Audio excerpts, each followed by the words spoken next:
إن الحمد لله نحمده ونستعينه ونستغفره ونعوذ بالله من شرور أنفسنا ومن سيئات أعمالنا من يهده الله فلا مضل له ومن يضلل فلا هادي له وأشهد أن لا إله إلا الله وحده لا شريك له وأشهد أن محمدا عبده ورسوله فإن أصدق الحديث كتاب الله تعالى وخير الهدي هدي محمد صلى الله عليه وسلم وشر الأمور محدثاتها وكل محدثة بدعة وكل بدعة ضلالة وكل ضلالة في النار قال رب اشرح لي صدري ويسر لي أمري واحلل عقدة من لساني يفقهوا قولي السلام علیکم ورحمۃ اللہ وبرکاتہ۔ کیسی ہیں آپ سب بہنیں ہماری آج؟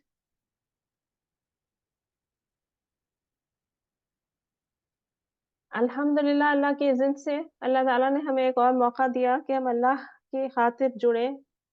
جو لوگ اللہ کی خاطر ملتے ہیں اور اللہ کی خاطر اٹھتے ہیں، اللہ تعالیٰ ان کو اپنے سائے عرش کے سائے میں رکھے گا قیامت کے دن۔ اللہ تعالیٰ ہمیں ان لوگوں میں شامل کرے۔ آج رمضان سے پہلے والا جو ویک ہے، ہم اس میں رمضان کے کچھ ریمائنڈرز کرتے ہیں تاکہ یہ میرے لیے بھی نصیحت ہو اور آپ سب کے لیے بھی نصیحت ہو۔ اللہ تعالیٰ ہمارے رمضانوں کو قبول فرمائے اور اس میں ہمیں نیکیوں کرنے کی توفیق دے۔ انشاءاللہ جو ریمائنڈرز ہیں وہ اس کے ذریعے ہمیں ہمارا مقصد اور ہماری نیت کیا ہے کہ ہم اللہ کے نزدیک آئیں اور اللہ کی رضا حاصل ہو، اور اس رمضان ہم اللہ کی مغفرت کے ساتھ گزاریں اور باہر نکلیں۔ آمین یا رب۔ رمضان کا بہت زیادہ جو تعلق ہے وہ تقوی سے ہی ہے۔ رمضان کے اللہ تعالیٰ نے جو قرآن پاک میں ہم پہ روزے فرض کیے ہیں، اس کا تعلق اس لیے، اس کا تقوی سے تعلق اس لیے کہ اللہ تعالیٰ فرماتے ہیں کہ ہمیں اس کے ذریعے تقوی حاصل ہو۔ تو اس لیے یہ سمجھنا بہت ضروری ہے کہ تقوی پھر ہے کیا، یعنی یہ کیا چیز ہے جس کی اتنی اہمیت ہے ہمارے دین میں، اور جتنا زیادہ انسان کا تقوی ہوگا اس سے اتنا ہی زیادہ اس کو اللہ کا قرب حاصل ہوگا۔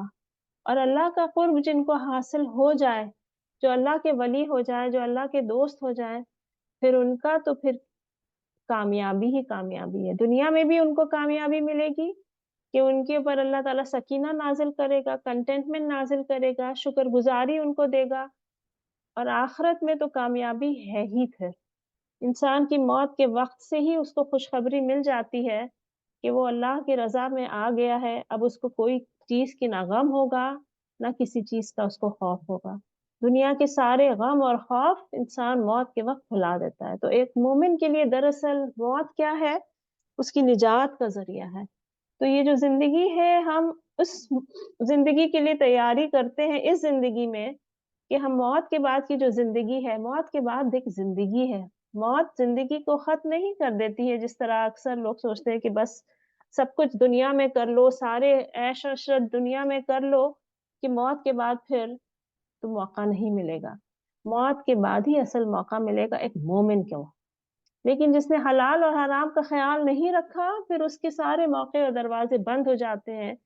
پھر وہ اللہ کی رضا سے دور ہو کے جب دوسری دنیا میں داخل ہوتا ہے تو اس کا استقبال پھر خیر کے ساتھ نہیں ہوتا۔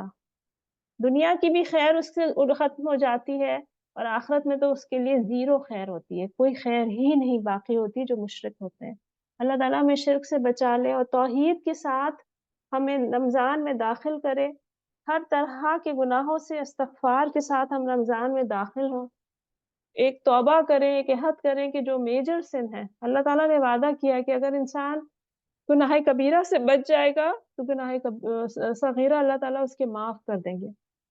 تو اللہ تعالیٰ ہمیں توفیق دے کہ اس رمضان سے جب ہم گزریں تو اپنے آپ کو پاک کر کے نکلیں، اور ایک عہد کریں اپنے آپ سے کہ ہم گناہ کبیرہ سے بچتے رہیں گے، اور اللہ تعالیٰ سے کوشش یہ وعدہ بھی کریں کہ ہمیں اللہ تعالیٰ توفیق دے کہ ہم گناہ صغیرہ سے بھی بچتے رہیں جتنا ممکن ہو سکے۔ اور ایک لسٹ بنا لی جائے بیفور رمضان کے کون کون سے ایسے گناہ ہیں جو ہم سے ہو جاتے ہیں اور جو گناہ کبیرہ میں شامل ہے۔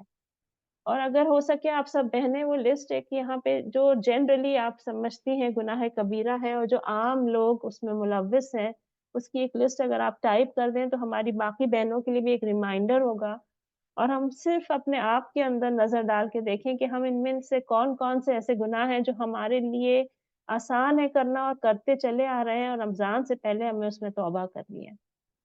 اور اس میں سب سے بڑا ہے شرک، اور شرک کی جو اقسام ہیں وہ کچھ ایسے ہیں کہ مومن بھی، مسلمان جو ہوتا ہے وہ اکثر اپنے آپ کو مسلمان کہتے ہوئے بھی شرک میں ہو جاتا ہے، یعنی کسی بزرگ یا قبر والے کے ساتھ کسی دعا کرنا، یا کسی چیز کو لکی یا انلکی سمجھنا، کسی خاص دن کو بہت اہمیت دینا کہ اس کے ذریعے خیر مل جاتی ہے، یا کسی چیز کو پہننے سے، یا کسی انگوٹھی کو پہننے سے، یا اور بھی طرح کے جو اقسام ہیں، یا بے دینی بالکل، شبہات سے بچنا، اس طرح کی چیزوں کی بھی ایک لسٹ ہمیں ضرور بنا لینی چاہیے رمضان سے پہلے، کہ اگر تھوڑا بھی ہے انسان کے اندر اس طرح کی کوئی بھی چیزوں کا احساس، تو اللہ تعالیٰ ہمارے دل سے بالکل نکال دے۔ کبھی کبھی ہماری زندگی میں کوئی ایسے ایونٹس ہو جاتے ہیں کسی خاص دن پہ، تو ہم سوچتے ہیں یہ دن ہمارے لیے بہت منحوس ہے، یہ شخص ہمارے لیے بہت منحوس ہے، یہ گھڑی منحوس ہے، اس طرح کی چیزیں بھی رکھنا، خیال رکھنا بھی مائنر شرک میں آتا ہے۔ اللہ تعالیٰ ہمیں معاف کر دے۔ تو رمضان کی فضیلت، فرضیت، احکام، یہ سب انشاءاللہ آج ہم اس پہ نظر ڈالیں گے۔ تو اللہ کا قرب کس کو حاصل ہوتا ہے؟ کون ایسے لوگ ہیں جو اللہ کے قریب ہیں؟ اور یہ رمضان جو ہے وہ اللہ کا قرب حاصل کرنے کا ہی ذریعہ ہے۔ یہ صرف ایک ایسا ذریعہ نہیں ہے کہ ان سے انسان روزہ رکھے، ایک خیال میں آئے کہ چلو اب تو روٹین چینج ہو جائے گا، صبح اٹھنا ہے سحور میں، پھر روزے رکھنے ہیں، پھر اس سے باہر نکل کے تراویحیں کرنی ہیں، اور ایک روٹین کی طرح رمضان نہیں گزارنا۔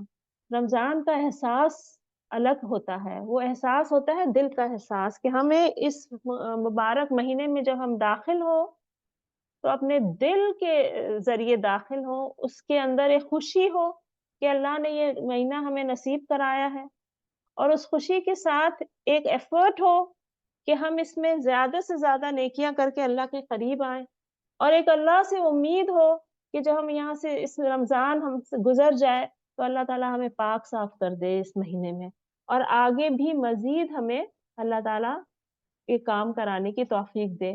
اور اللہ کا قرب کس کو حاصل ہوتا ہے؟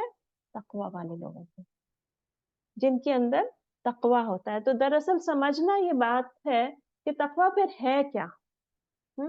تقوی کیا ہے؟ آپ اس سے ہمیں بتائیں گے ذرا کہ تقوی ہے کیا؟ اس کو جو ہماری اسکرین پہ کچھ پوائنٹس لکھے ہیں، تو اس پوائنٹس کو دیکھ کے آپ اپنے ذہن میں ایک کیا خاکہ کھینچتے ہیں اپنے بارے میں؟ یعنی انسان اپنے بارے میں سوچے کہ ہمارے اندر تقوی کیسے حاصل ہو سکتا ہے؟ ہمیں کیا کیا عمل کرنے ہیں جس سے ہمیں تقوی حاصل ہو؟ تو پہلی چیز تو یہ ہے کہ اللہ کے خوف سے، گناہوں سے بچ جانا، یہ سب سے پہلا اور اہم نقطہ ہے تقوی کے متعلق، کہ انسان کے اندر اللہ کا خوف اتنا زیادہ ہو کہ جب اس کے سامنے گناہ ہو یا پیش کیے جائے یا اس کو آزمایا جائے کسی دو چوائسز سے، تو وہ گناہ سے بچ جائے، چاہے اس کو کرنے میں اس کے کتنی بھی خواہشیں ہوں، یا اس کے فائدے ہوں، یا وہ نقصان سے بچنے کی سوچ رہا ہو، اس طرح دنیاوی نقصان سے بچ جائے۔ مثلا کوئی انسان جھوٹ بول کے نکل جاتا ہے اور بچا لیتا ہے اپنے آپ کو، کوئی انسان سود کھا کے اپنے آپ کو بچانا چاہتا ہے، کوئی انسان اپنی خواہشوں کو پورا کرنے کے لیے گناہوں میں، اور تھوڑے سے مزے کے لیے، تھوڑی دیر کے مزے کے لیے گناہوں میں پڑ جاتا ہے، تو ان سب کے وقت اللہ کا خوف اس پہ طاری ہو جائے، اور اللہ کا خوف اتنا زیادہ طاری ہو کہ وہ آگے قدم بڑھانے سے بچ جائے۔ یہ اسی طرح ہے جیسے انسان کسی کمرے میں داخل ہو، اللہ کی مثال تو اعلیٰ ہے، لیکن اگر ہم ظاہری خوف پہ بھی جائیں کہ کوئی ایسی چیز جس سے ہم ڈرتے ہیں اور وہ ہمارے گھر میں آ جائے، تو ہم اپنے گھر میں داخل ہونے سے نہیں گھبراتے ہیں، ہم نہیں جاتے اندر، کیونکہ ہمیں خوف ہوتا ہے۔ کچھ وسوس لوگوں کو ہو جاتے ہیں کہ ان کو کن چیزوں کا خوف ہونے لگتا ہے، اور اس وسوس کے پیچھے وہ اپنے آپ کو تباہ کر لیتے ہیں۔ تو خوف جو ہوتا ہے وہ انسان کو روک لیتا ہے۔ تو ہر خوف کے اوپر کس کا خوف حاوی ہونا چاہیے؟ اللہ کا خوف. اور کیوں؟ اللہ کا خوف اس لیے حاوی ہونا چاہیے کہ اللہ نے جس طرح جنت بنائی ہے اللہ تعالیٰ نے اس طرح دوزخ بھی بنائی ہے، اور دوزخ تیار ہے، آلریڈی ریڈی ہے. اللہ تعالیٰ نے دوزخ کا جو بیان کیا ہے قرآن پاک میں، اس کو سمجھنا، اس کو پڑھنا، اس کی ڈیٹیلز کو جاننا جو سنت میں ہے، جب تک اس کا احساس نہیں ہوگا تب تک ہم اللہ کے خوف سے رکیں گے نہیں. جیسے ایک بچہ ہے، اگر وہ اپنے آگے 1 سال 1.5 سال کا بچہ ہے، اپنے آگے ایک سانپ کو ہلتا دیکھے گا تو وہ پکڑ لے گا اس کو. کیوں؟ کیونکہ اس کو علم نہیں ہے کہ یہ کتنی خطرناک چیز ہے. اس کو معلوم نہیں ہے کہ اس سے اس کو نقصان پہنچے گا. وہ ایک رسی اور ایک سانپ کو برابر سمجھتا ہے، اور یہ لا علمی کی وجہ سے ہوتا ہے. جب انسان کو اس چیز کا علم نہ ہو کہ دوزخ کتنی بری جگہ ہے، اور اللہ کی رضا نہ ہونا، اللہ کی ناراضگی ہونا کتنا انسان کے لیے نقصان دہ ثابت ہو سکتا ہے، تب تک وہ اللہ کے خوف سے رکے گا نہیں. تو اس کا پہلی چیز یہ ہے کہ تصور کریں آگ میں گرے جانے پہ، کہ آگ میں جب اللہ تعالیٰ کو کسی کو بھیجے گا تو کیا ہوگا، پھر کیا حال ہوگا، اور وہ کیسی آگ ہوگی. 70 گنا زیادہ اس دنیا کی آگ سے کہیں زیادہ آوازیں کرتی ہوئی، پھنکارتی ہوئی دوزخ انسان کو پکارے گی، اس کے اندر سک کر لے گی جسے کہتے ہیں. اللہ تعالیٰ ہمیں معاف کرے. اور دوسرا پوائنٹ جو نقطہ ہے تقوی کا، وہ ہے خالص اللہ کے اجر کی امید کے ساتھ نیکیوں کی طرف رجوع کرنا. ان دونوں کا بیلنس ہونا چاہیے. گناہ جب ہو تو خوف آئے، اور جب نیکی پیش کی جائے یا نیکیوں کے موقع آئے یا نیکیوں کے موقع کو تلاش کرنے کے لیے کیا چیز ضروری ہے کہ ہم جنت کا تصور کریں اور جنت کی امید کریں، اللہ کا قرب حاصل کرنے کی امید کریں، دنیا میں سکینہ حاصل کرنے کی امید کریں، اور اس سے پھر ہم نیکیوں کی طرف آگے بڑھتے جائیں. اور کوئی بھی چھوٹی نیکی بھی ہمیں چھوڑنی نہیں ہے، کیونکہ چھوٹی نیکی کا بھی اجر بہت زیادہ ہو سکتا ہے. نیکیوں میں انسان سبقت لے جائے، یہی تقویٰ ہے. اور ایک دوسرے سے نیکیوں میں کمپٹیشن کرنا بغیر حسد کے، بغیر دوسرے کا نقصان پہنچائے، اپنے آپ کو سب سے آگے نکل کے لے جانا، ریس میں فرسٹ آنا، اول آنا نیکیوں کی ریس میں، یہی تقویٰ ہے. اور ہم اکثر اس میں پیچھے رہ جاتے ہیں کہ اگر ہمیں نیکی کا موقع ملتا بھی ہے تو ہم چھوڑ دیتے ہیں کہ ارے سب لوگ تو کر ہی رہے ہیں، یا میرا ہی کرنا کیا ضروری ہے، یا میں ہی کیوں کروں، یا جس کے لیے ہم کر رہے ہوتے ہیں نیکی اس سے ہمیں عداوت ہوتی ہے، اس سے ہمیں نا امیدی ہوتی ہے، تو ہم بعض دفعہ نیکیوں سے رک جاتے ہیں. اسی طرح عبادات میں بھی نیکیوں سے ہم کیوں رکتے ہیں؟ سستی اور احساس کی کمی، اس بات کا خیال نہ ہونا کہ اس سے ہمیں کتنا زیادہ اجر ملے گا. اللہ کی بنائی ہوئی جنت کو اپنے سامنے رکھتے ہوئے نیکیوں میں آگے بڑھنا، یہ تقویٰ ہے، اور یہ ہر لمحہ ہوتا ہے. اور تیسری چیز یہ ہے توبہ استغفار کر کے اللہ سے اچھی امید رکھنا. یعنی جب انسان کمزور پڑ جائے، کوئی گناہ ہو جائے یا کوئی نیکی کا موقع رہ جائے، چھوٹ جائے، تو پھر انسان استغفار پڑھے، توبہ کرے گناہ کے بعد کہ اللہ تعالیٰ یہ ہم کبھی نہیں کریں گے، اور اس امید سے توبہ کرنا کہ اللہ مجھے معاف کر دے گا. اللہ کے وعدوں پہ یقین رکھنا، یہ تقویٰ ہے. اور ایک لمحے کے لیے بھی اللہ کے وعدوں کو بھولنا نہیں ہے. ایک لمحے کے لیے بھی اس چیز کا احساس نہیں جانا چاہیے کہ اللہ ہمیں دیکھ رہا ہے، اور اللہ کو ہماری ہر چیز کا علم ہے، ہماری تکلیفوں کا بھی علم ہے، ہمارے احساسات کا بھی علم ہے، ہماری خواہشوں کا بھی علم ہے، اور ہم کس گناہ سے رک گئے ہیں اس کا بھی علم اللہ کو ہے. کسی کو نہیں پتا لیکن ہمیں پتا ہے، اور اللہ کو پتا ہے. بعض دفعہ ہمیں بھی نہیں پتا اور اللہ کو پتا ہوتا ہے. تو توبہ کے ساتھ اللہ تعالیٰ ہمیں اس رمضان میں داخل کرے، اور ایسی توبہ کہ ہم یقین اس پہ اپنے آپ سے وعدہ کریں کہ ہم رمضان سے جب نکلیں گے تو اپنے واپس گناہوں میں نہیں جائیں گے. اور اس میں جو عام طور پہ جو ویری کامن فار ویمن، عورتوں کے لیے ہے کہ اپنی زبان پہ قابو کرنا، غیبت سے بچنا، شکایتوں سے بچنا، ناشکری باتوں سے بچنا۔ اور اللہ کے لیے جب ہم رمضان میں داخل ہوتے ہیں تو رمضان میں جو نیکیاں ہوتی ہیں وہ صرف عبادت ہی نہیں ہوتی، یعنی نماز اور روزہ اور قرآن، یہ سب انشاءاللہ آگے ہم ڈسکس کریں گے۔ اس کے علاوہ اپنے گھر میں خدمت گزاری کرنا، خاوند کی خدمت، ماں باپ کی خدمت، بچوں کا خیال رکھنا۔ تو اگر ہم افطار بنا رہے ہیں اور ہمارے گھر میں زیادہ لوگ ہیں، مثلاً ہم کسی ایسی فیملی میں رہتے ہیں جس کے فرد زیادہ ہیں اور ہمیں زیادہ افطار بنانی پڑتی ہے، یا ان کی خواہشیں زیادہ ہوتی ہیں، یعنی ان کی وہ ہوتی ہے کہ ہمیں رمضان میں والدین ہیں تو ان کو الگ طرح کا افطار چاہیے، شوہر کو الگ چاہیے، بچوں کو الگ چاہیے۔ اکثر ہم فرسٹریٹ ہو جاتے ہیں کہ ہمیں کب موقع ملے گا عبادت کرنے کا، لیکن یہ سمجھ لیں یہی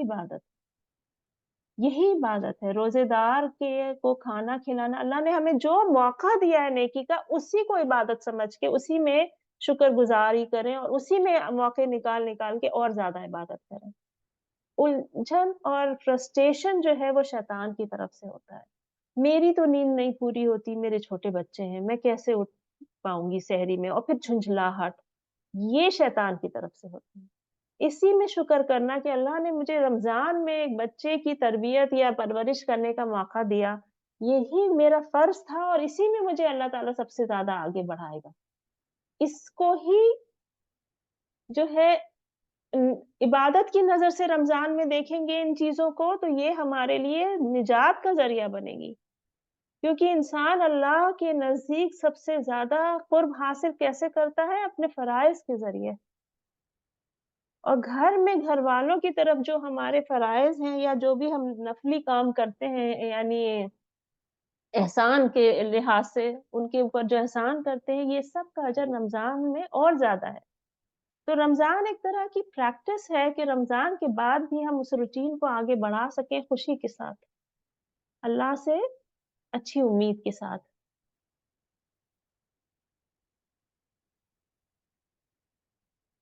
اور روزے اور تقوی کا کیسا تعلق ہے؟ اللہ سبحانہ و تعالیٰ نے سورہ البقرہ میں فرمایا ہے، یا ایھا الذین آمنوا کتب علیکم الصیام کما کتب علی الذین من قبلکم لعلکم تتقون۔ اے لوگوں جو ایمان لائے ہو، تم پر روزے فرض کیے گئے جس طرح سے تم سے پہلے لوگوں پر فرض کیے گئے تھے، تاکہ تم تقوی کا راستہ اپناؤ۔ تو روزے کا اور تقوی کا یہی تعلق ہے، روزے سے تقوی آتا ہے۔ انشاءاللہ آگے ہم دیکھیں گے کہ کیسے روزہ جو ہے وہ انسان کے لیے ایک پریکٹس ہے، اپنے خواہشوں کو روک لینا۔ اور تقوی تب تک حاصل نہیں ہو سکتا جب تک انسان اپنی خواہشوں کو روک نہ لے۔ اور یہ 1 مہینے کی پریکٹس اگلے 11 مہینے کے لیے ہمیں ایک طرح سے ہمیں تیار کرتی ہے کہ ہم پورے سال پھر اس کو حاصل کریں۔ اور بیچ بیچ میں اسی لیے نفلی روزوں کا حکم بھی ہے کہ نفل روزے جو ہوتے ہیں، اگر انسان نے ایک تو 6 روزے ہوتے ہیں، روزے کے بعد 6 روزے رکھنا، وہ پورے سال کے روزے کا وہ ہو جاتا ہے، رکھنے کا ثواب ملتا ہے۔ ایک روزے کا 10 نیکی کا ثواب ہے، اور تو 300 دن کا ثواب روزے رمضان کے روزے سے مل جاتا ہے۔ رمضان کے بعد کے مہینے میں 6 دن کا جو روزہ ہوتا ہے، اس سے بھی 60 دن کے روزے کا ثواب مل جاتا ہے۔ تو ایک لونر کیلنڈر کے حساب سے ہمیں 360 روزے رکھنے کا ثواب ایک تو ایسے ملتا ہے۔ پھر ہر مہینے اگر 13، 14، 15 ہم روزہ رکھ لیں تو اس طرح سے ہمیں 30 دن کے روزے رکھنے کا ثواب مل جاتا ہے، اور اس سے بھی ہمیں اپنے آپ کو روکنے کی ایک پریکٹس بنی رہتی ہے۔ یا رسول اللہ صلی اللہ علیہ وسلم کی سنت سے ثابت ہے منڈے اور تھرسڈے کو روزہ رکھنا، کیونکہ آپ صلی اللہ علیہ وسلم روزہ رکھتے تھے منڈے اور تھرسڈے، کیونکہ منڈے اور تھرسڈے کو اللہ تعالیٰ کے اعمال نامے پیش کیے جاتے ہیں، اور ہمیں روزے کی حالت میں ہونا اس وقت خیر ہوتا ہے۔ تو یہ سب جو ہے ایک طرح کی ریگولر پریکٹس ہوتی ہے کہ انسان کا تقوی برقرار رہے، اللہ کا احساس، کیونکہ روزہ ایک ایسی عبادت ہے کہ جو بغیر اللہ کے احساس کے ہم مکمل کر ہی نہیں سکتے۔ انسان روزہ چھپا کے کر رکھ سکتا ہے، لیکن وہ نہیں رکھتا، صرف کیوں؟ اللہ کی خاطر۔ اللہ کا تقوی اختیار کرنے کا صرف ایک ذریعہ ہے، اور وہ کیا ہے؟